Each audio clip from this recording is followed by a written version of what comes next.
Nahmadullah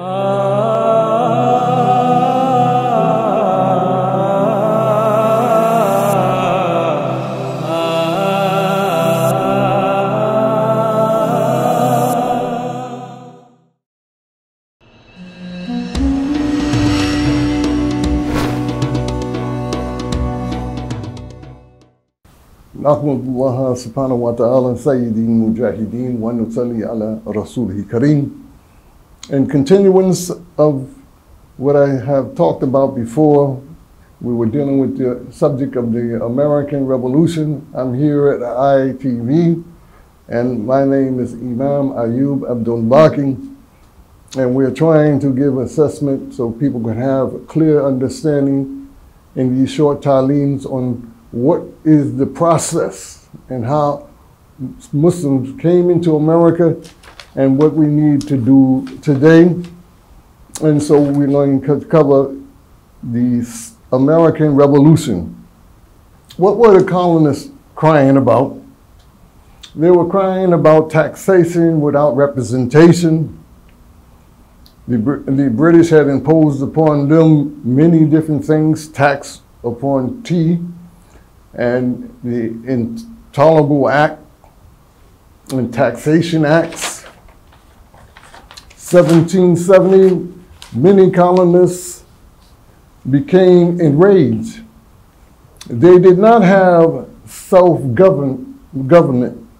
They couldn't govern themselves, and they were subject to the laws of the British, and they had to pay high taxes to the king and had no representation.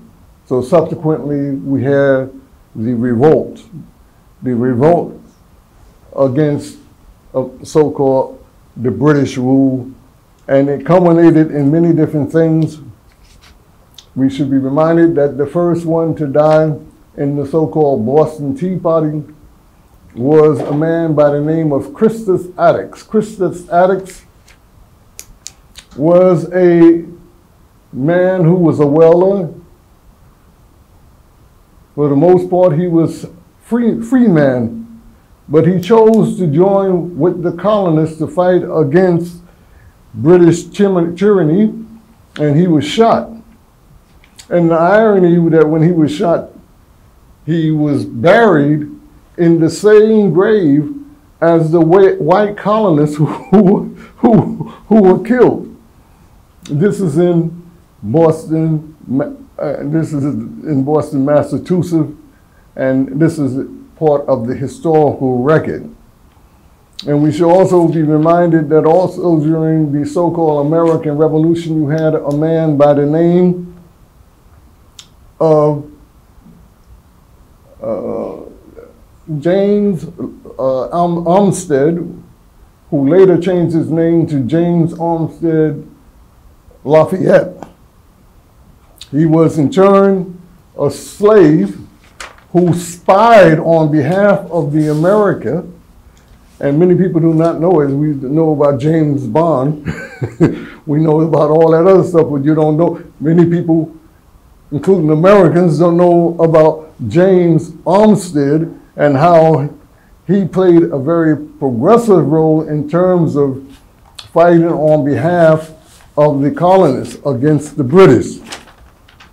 And so we see James Olmsted, who was born in 1748, and he died in 1830, or some say he was born in 1760.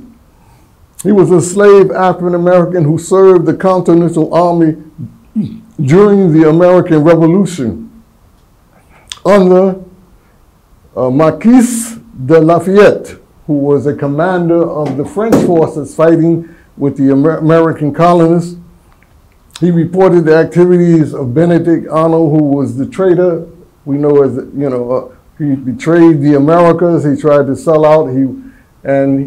He was subsequently defeated, and he defected to England because he knew that he would be killed as a traitor. During the Manumission Act of 1782, James still remained a slave. After all that fighting and serving, the Continental Army, this is the conclusion, is that he was still considered a slave property or beast of burden. But he petitioned the government, and it says that General Lafayette, he petitioned the government. This man fought on our behalf, and he gave us vital information, and he gave misinformation to Benedict Arnold, which resulted in the United States, the 13 colonies at that particular time, remaining free and independent. On January 9th, 1787, in Virginia, the governor compensated him. Armstead was freed. He was bought off. They gave Armstead's so-called master some kind of monetary compensation. He was freed, and he was given compensation, and he moved on, purchased some land, had a family, and he lived out the rest of his life as a freed man. And of course, we know that in this book here, we know about my beloved brother Muhammad Balali, or some say Balali Muhammad. Either way, it don't make no difference. He, in turn, in 1812, when the British tried to come back, he fought on behalf of the United States, and as such, he developed the first masjid in South Carolina. He wrote what we call a prayer book, which is in the Library of Congress, and this is all historical information. And it said, some said that he was also, one to propagate the teachings, what we call the teachings of Abu Zayd, standing against slavery. He had 80 other Africans who fought with him. They in turn developed in what we call Geechee, the land of the Geechees. They developed an Islamic country, or this particular island that they were on, and in such, this is part of history. And some Muslims that I know of, every year they go annually down there to Charleston, South Carolina, to visit this particular island and to express their concern as members who are descendants of these people, Geechees, that their history should not be forgotten, and it is part and parcel of the American history, but it is also part and parcel of Islamic history.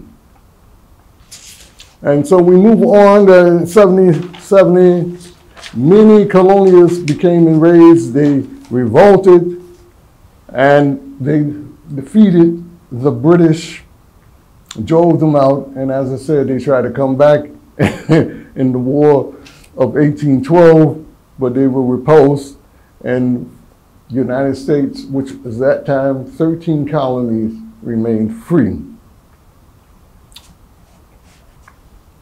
And we move down to the situation of slavery in America. How many slaves was in America? We don't know. Because most, as I said before, most of the slaves were killed or committed suicide in the Middle Passage. Imagine in your mind, people coming on slave ships, they're packed like sardines, They can't breathe. You're breathing in people's vomit and urine and defecation. And this is for months until you arrived into the so-called New World. And then you washed off, you put their oil down, and then they put you on the auction block and begin to auction you off. If you disobeyed and disobedient, they will cut your limbs off. They will whoop you.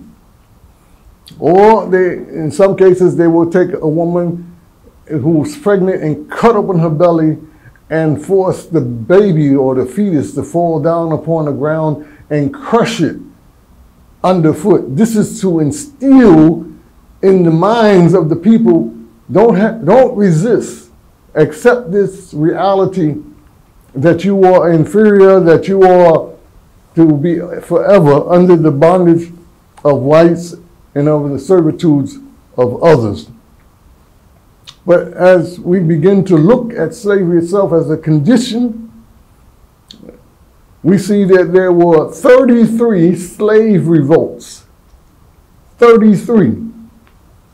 The three that we most prominent is Gabriel Prosser in 1800s, Denmark Vesey in South Carolina in 1822, and Nat Turner Rebellion in 1831, Southampton, Virginia, or Southampton Court, Virginia. And so I'm going to stop here at the present time, but I want to say that Allah subhanahu wa ta'ala tells us that He doesn't look towards your shapes and forms, but He looks towards your deeds and actions. And these deeds and actions of these people were admirable and should be included within history. Subhanakallahumma wa bihamdik ashhadu an la ilaha illa anta astaghfiruka wa atubu ilayk. Assalamu alaikum wa rahmatullahi wa barakatuh.